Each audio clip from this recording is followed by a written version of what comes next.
Alamin ang latest weather update ngayon dito sa Sir Aris Official Weather News Today. Sa araw nito o kasalukuyan, patuloy ang pag-iral ng shear line. Ito yung napapansin yung isang linya ng kaulapan, dulot ng pagsanig ng malamig na hangin at mainit na hangin. Sa mga nagtatanong, yung bang northeast monsoon ay umaabot ba sa ating bansa? Opo. Pero hanggang sa extreme northern Luzon o sa Batanes at Babuyan Islands.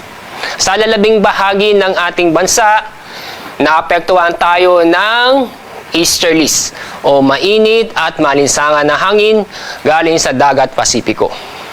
Samantala, wala po tayo na monitor na low pressure area o bagyo sa dagat Pasipiko at ganin din sa loob ng ating Philippine Area of Responsibility.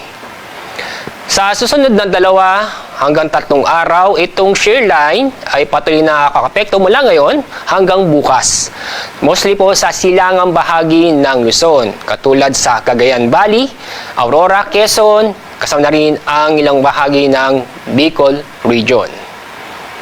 Sa paglakas ng shear line, ganun din ang northeast monsoon. Ngayon sa extreme northern Luzon, inaasahan natin bukas ay halos buong northern Luzon na maapektuhan ng northeast monsoon.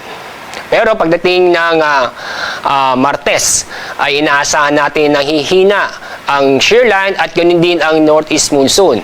Sa paghina ng dalawang weather system, lalakas ang easterlies at inaasahan natin ang buong bansa ay maapektuhan tayo ng easterlies.